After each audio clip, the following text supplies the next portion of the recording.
Hey, what's up, Toby? How you doing, man? Hey, good to see you. We made it another week. Indeed. And we Process that. Here we go. That's right. We convinced someone from Thailand to come and join us this week. Absolutely. I Yeah, we're know. getting our first guest from Asia. Yeah. So we Thank you have for we have joining us. yeah, we have Peter Weiss. He is calling from Thailand. He's originally from Germany. He's lived in Thailand for a really long time. How I found him is, as we do, we look into LinkedIn and Yeah. I'm always looking for innovative posts.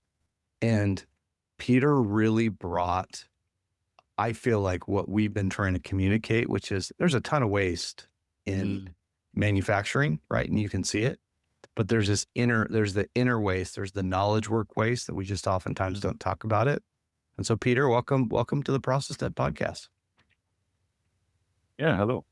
Yeah. Great to have you here. I didn't realize Chris had been stalking you for some time. So thank you for joining us instead of a restraining order. That's the other option that happens, I suppose. So Well, I'm happy to share what you were talking about. So yeah, happy to yeah. be here. Thanks for the invite.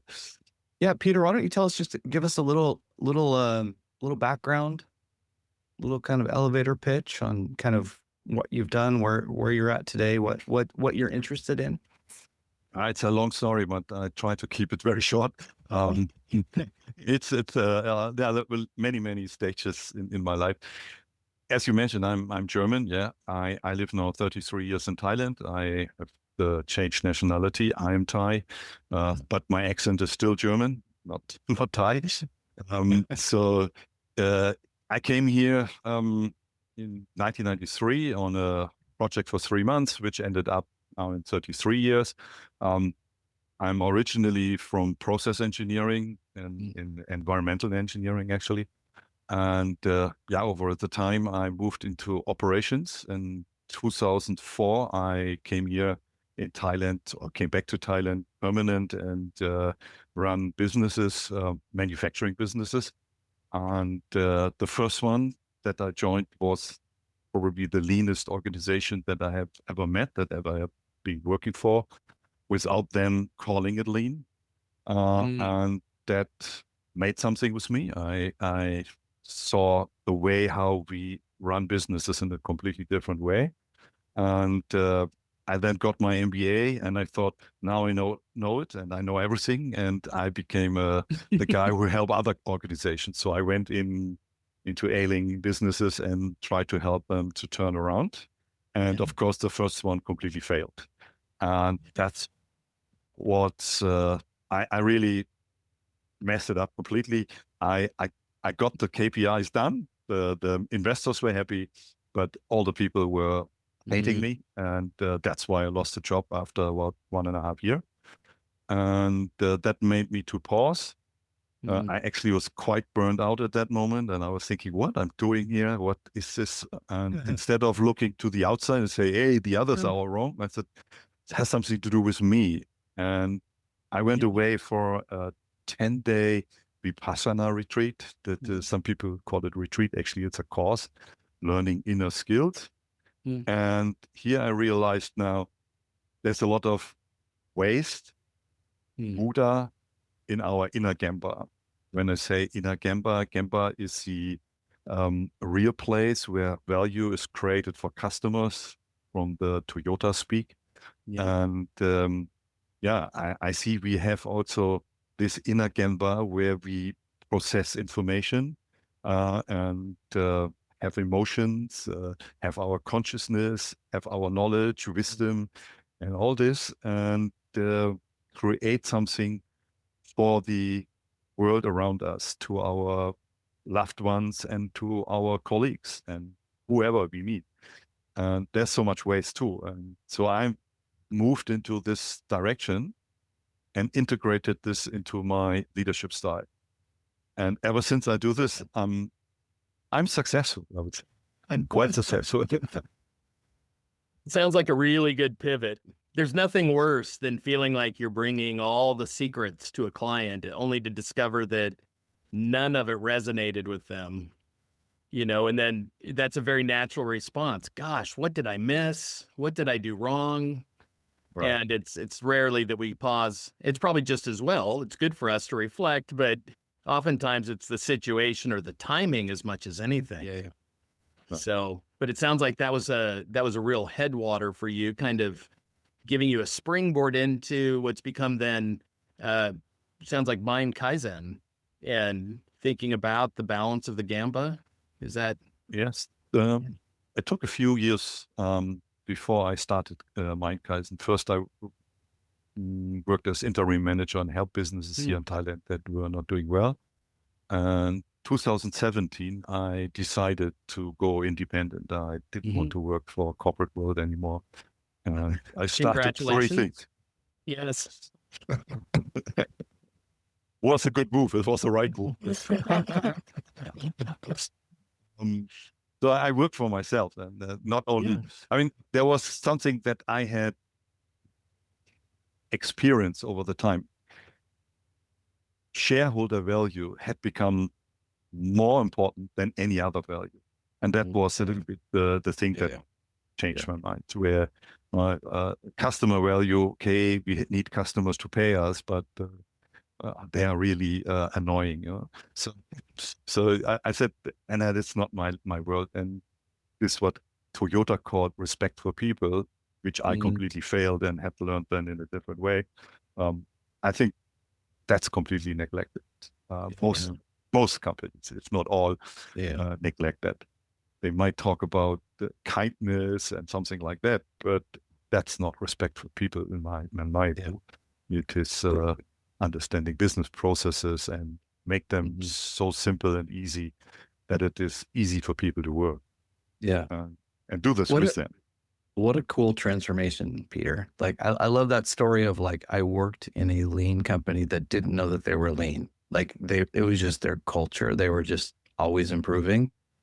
And I could see myself in your shoes where it's like, I've got the keys to the car. They just gave me all of the things I need.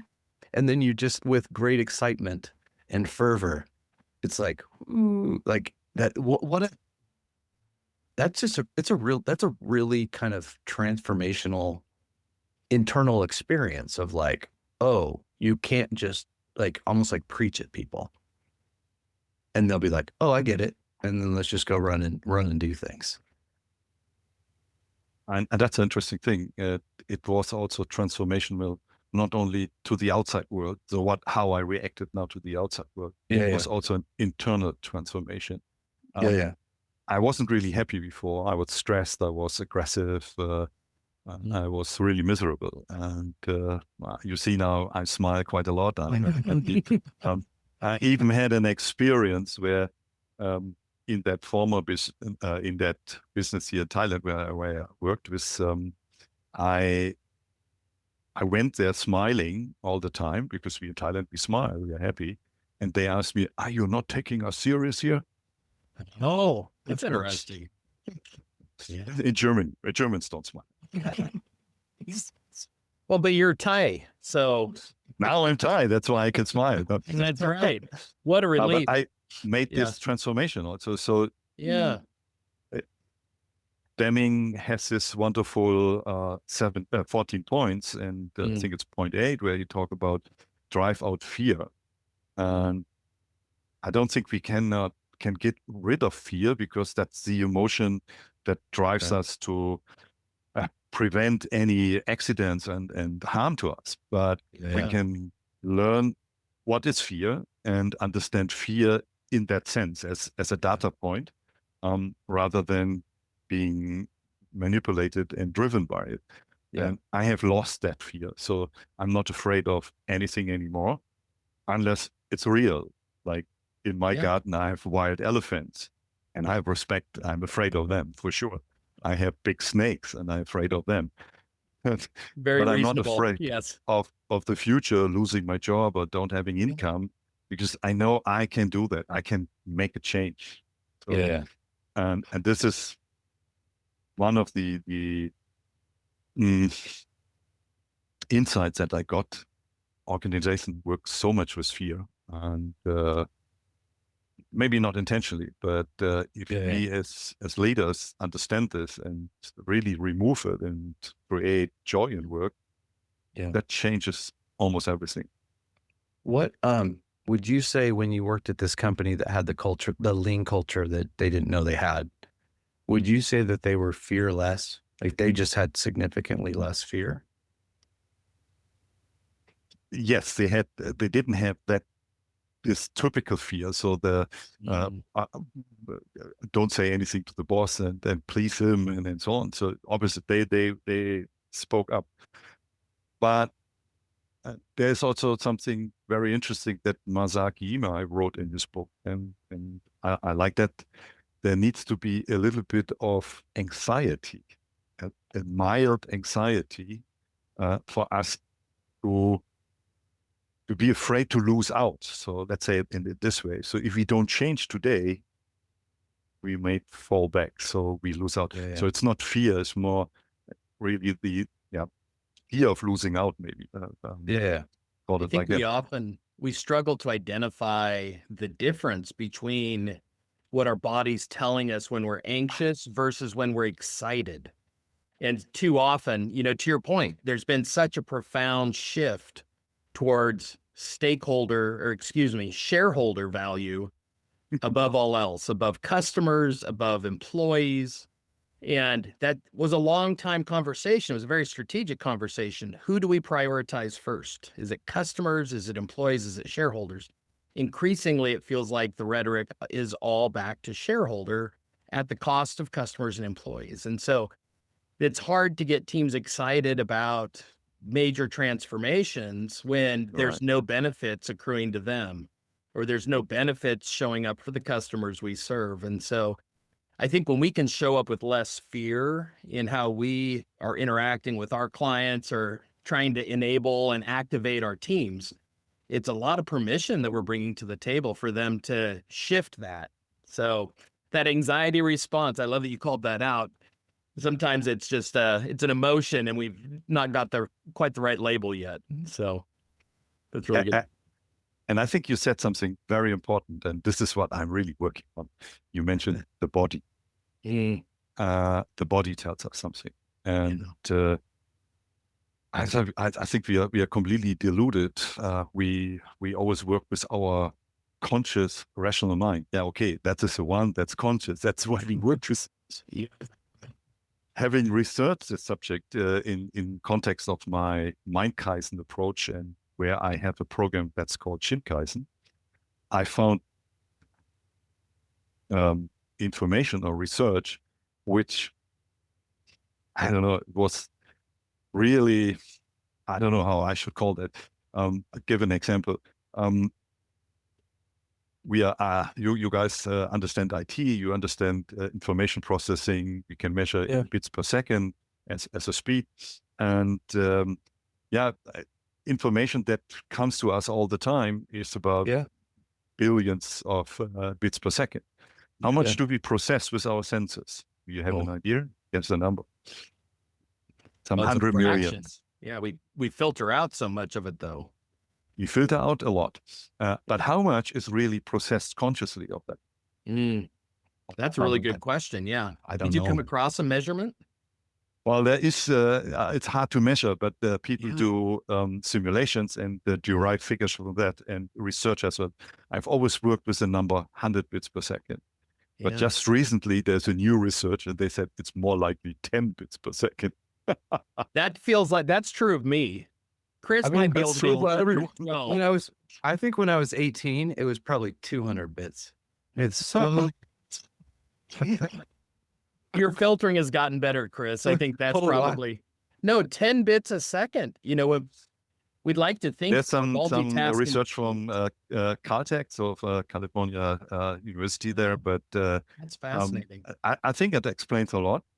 But since we are only aware of the conscious, so that's why we think that's it. But there's so much more going on, and a lot is going on within our body. Our body is probably the biggest part in this equation. it's kind of balanced. The brain and that what the brain produces at the subconscious mind and the body, they're working all the time, and they're in autopilot all the time.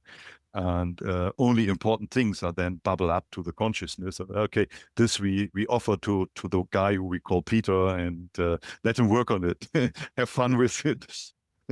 And so, yeah, when then fear is a thing that we push up, then we work with fear. If there's something else we push up from the subconscious, we work with that. And in my Shinkai's program, I help people to go back to their inner gemba, which is the body, to their place where everything happened, where everything is going on, where the biologies happen, where the physiology, the chemistry, the biochemistry, the neurotransmitters. Everyone talks about serotonin, oxytocin, and all the dopamine. It's all this wonderful word, but we cannot influence it. So we cannot even observe it. But we can observe certain things. We can observe data points within us, and use them as information, which we don't typically, but we can do that. And that's what I train. That's my training program nowadays, helping leaders to learn their own gemba. It is I love the pivot that you've affected in this familiar experience of let's go walk the shop floor, but let's also pause and think about ourselves, because so many of us, certainly the three of us, we're not earning a living based on our muscles and brawn. It's based on our ability to communicate and influence and, analyze, right? And so our inner life has so much more to do with the work outcomes and the value we create. For the vast majority of office workers, when we talk about the process debt that is a desk professional's debt, which is often their lost time, those lost cycles. And so much of that is this topic of emotional connection and feeling like the value I'm creating, that I'm related to it and I'm doing something purposeful. Yeah, there's a lot of disconnect there. The other thing that's interesting about knowledge work in general, and like as I'm thinking about this, is such an interesting conversation, because there is so much of knowledge work is built around the emotion of knowledge work. And oftentimes the emotion of knowledge work is about basically making sure that your RAM in your brain is so overloaded that you have a constant level of stress, right? It's almost like we've manufactured going and killing dinner when we were out in the savannah. We've basically replaced that with, I've got to sit at my computer and my boss is going to yell at me. That's just the office work, but very rare. That's why I find this term emotional intelligence also too limited, because again, we're using intelligence to work with our emotions, but I think we need wisdom. It's experience. So it's not only I know, I have also experience with it. I have experienced my emotions and then understand them, rather than I know anger, this and this, it functions like that, and maybe even learn what chemical cocktail is working within me, and then I have a burnout, and I get completely stressed, and I maybe even fall into depression, and then I see a psychiatrist, and I get medication. So it's again the typical thing: we put some Band-Aid on some root cause that we don't find. So let's do it in the right way and do a problem solving and go to the root cause. That's what I'm trying to help people to do. That. Peter, let me ask that. Having been involved with lean initiatives at different times, I can appreciate what it means to observe how the process is working. Early in my career, I did this in healthcare, and we were doing time and motion studies, which if people haven't done it, what a delight. What could be more fascinating than time and motion studies? But I was digging it. It was super fun. But what was interesting was that when presented with the evidence, it's not always enough to cause thoughtful executives to make the change that feels self-evident. And so as you're working with clients and really starting to explore that inner gemba, what are there some thematic pieces that you're starting to observe or you're hearing clients bring up? You mentioned fear earlier, and that fear of owning a failed decision is something that's legitimate for all of us, but I didn't know if there's some other things that you're starting to see as kind of commonalities when you're working with leaders in your new world. Actually, it's quite mundane. What they say. Now I see more. Or you can't see everything, but I see more. I'm aware of what's really going on. And I have so many examples where I work with people. We, again, do a gemba walk, or there's this concept of Ono circle, where Taiichi Ono, the guy of Toyota, who draw a circle on the shop floor with chalk and ask the manager to stand in there and watch a process for hours. And so these are all great things. But if you're not really become aware of what's really going on, because your mind is telling you all stories, and especially we all know that when it becomes boring, our mind was entertained. Luckily, we have this wonderful called mobile phone that can entertain us all the time. If it's not there, we have to entertain ourselves. So our mind creates thoughts about the future, about the past, and it has a negative bias. So it likes the bad stories.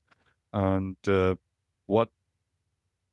you can stop listening to these stories, you cannot stop the stories, but you can stop listening to the stories, then you can see what's really going on around you and start helping people. And I think that's the real insight. And that's what I hear often that people share with me once they have worked with me.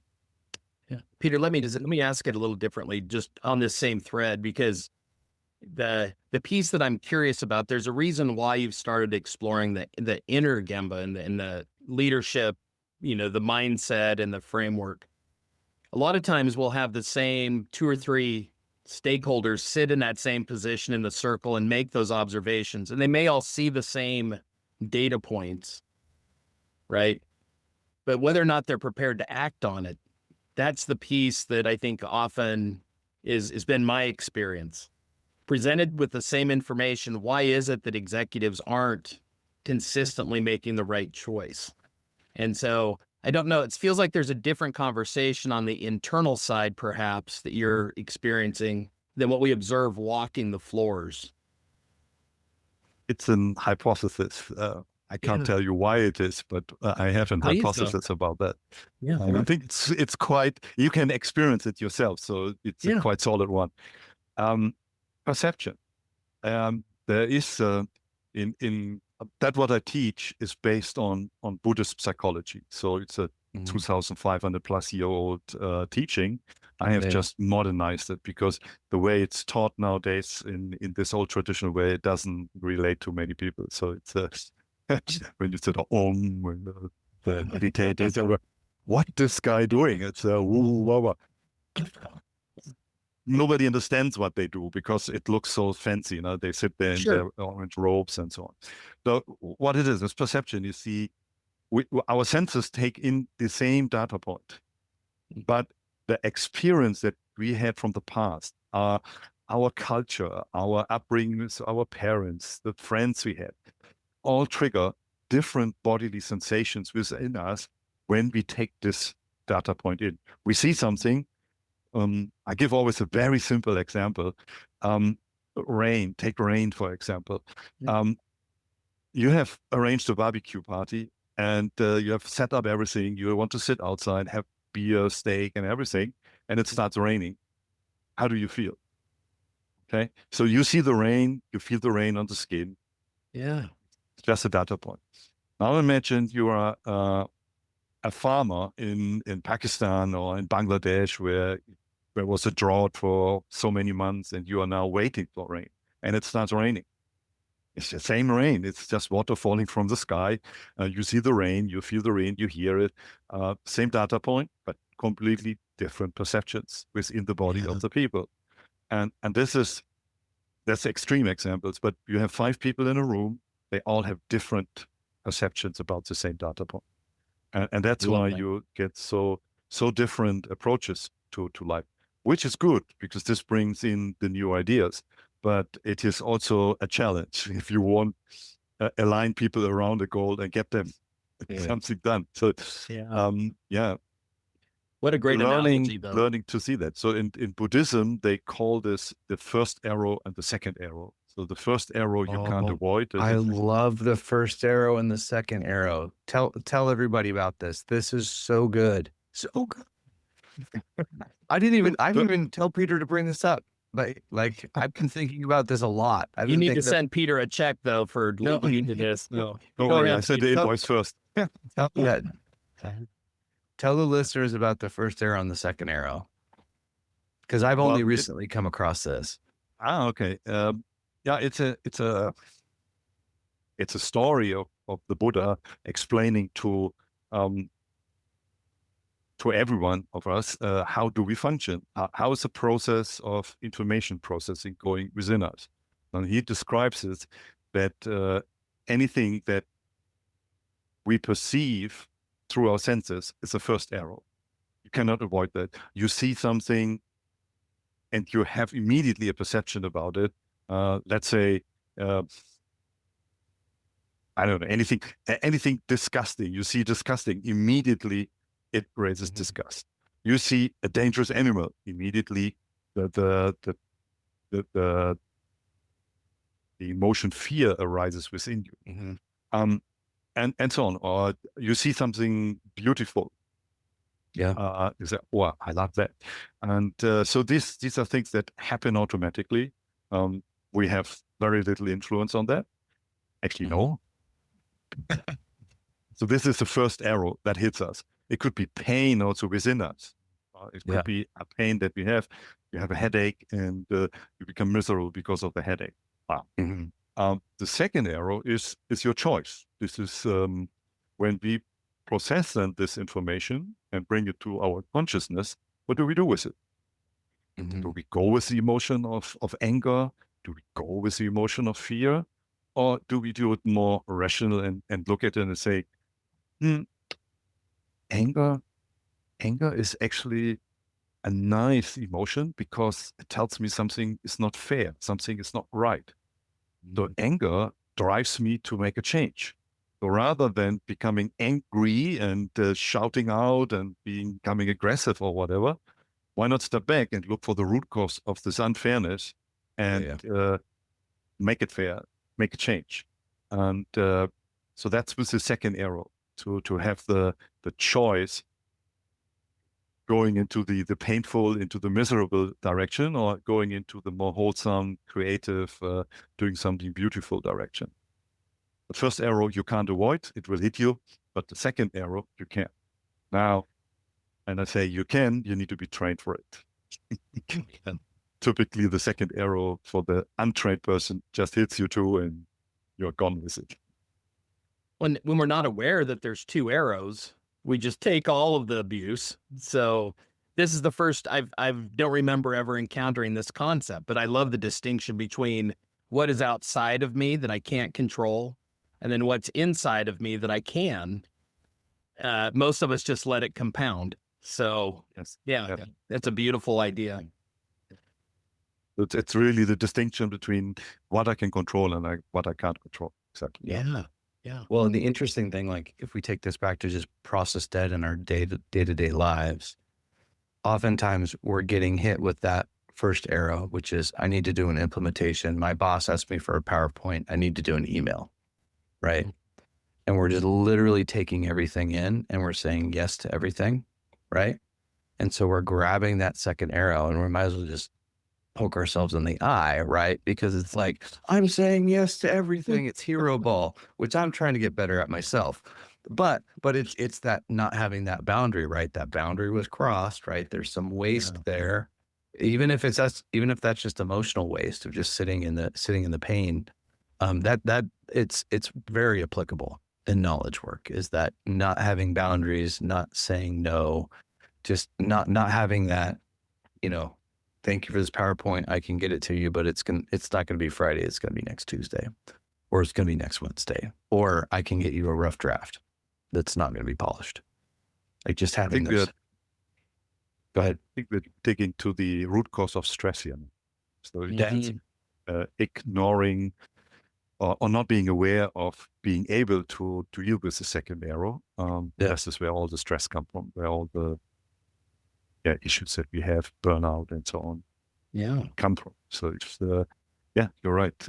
Some assertiveness to say no, make us more happy. What's interesting, Peter, is that I would prefer to work with people that feel grounded in who they are. They're comfortable in their skin, and they can engage from a safe place. You know, you mentioned once you're running your own business, there's a measure of safety aside from elephants trampling the garden and giant snakes, you know, chewing off your leg. But that idea of feeling safe is such a critical part to being able to adapt.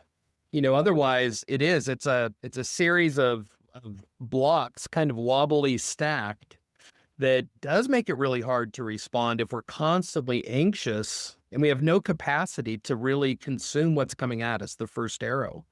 So is there, it sounds like this is so central to some of the work that you're doing with clients, you know, in terms of shifting from what's in the physical world to getting back in touch with who we are and inside of ourselves.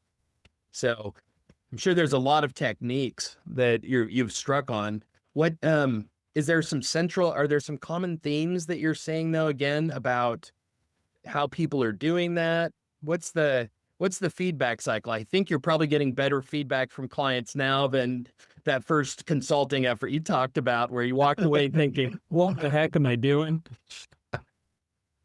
Absolutely. Well, I just posted 2 days ago on an assignment in Ireland. So I live in Thailand, but I was asked to come to Ireland to work with a business owner there, and you can read about. Excellent. Well, I wrote about my view, but he had shared something there. Yes, actually, it's very simple, and I would say my process background helped me here out, because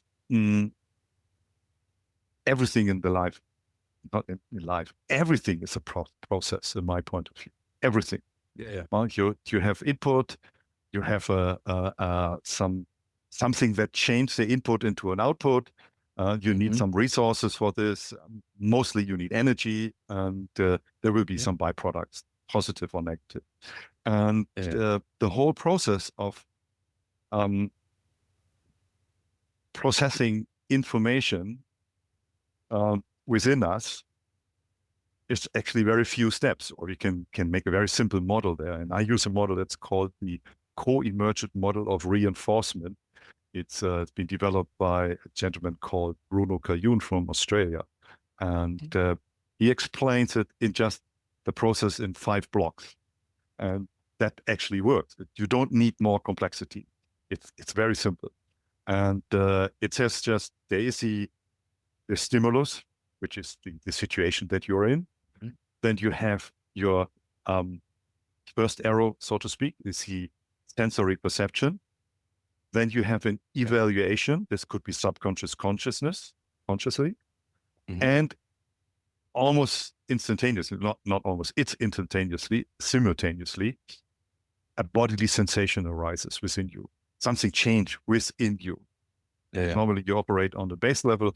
Not normally, there's no more normal for us because we are stimulated all the time. But if you're not stimulated, there's a base level, and there's a deviation from that. And you become immediately aware of that, and you react on that.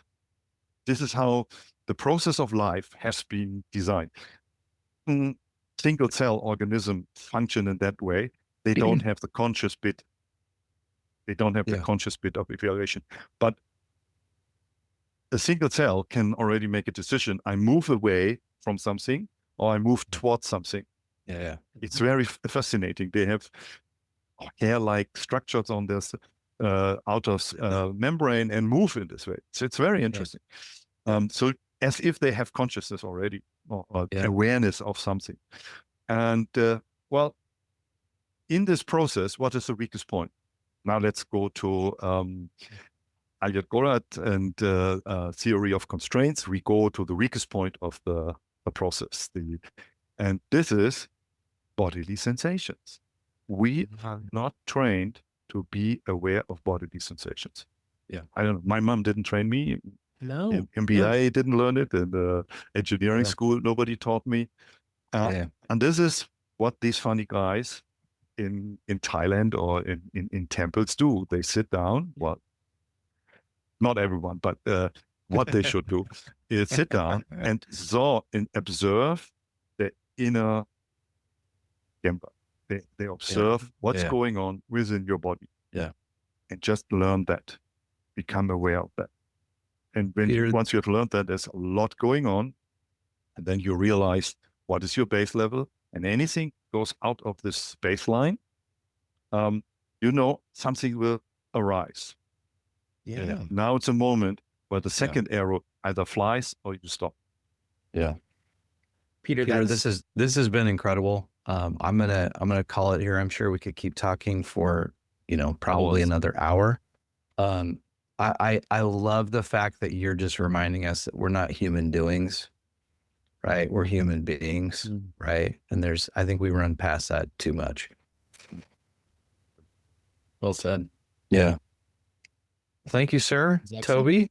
We'll catch you again next Good to week, see you, man. buddy. You've upped the level again, so excited to see who else you drag on to future podcasts with us. All right. So thank you, Thanks, Peter, man. for joining Yeah, us. thank you, Peter.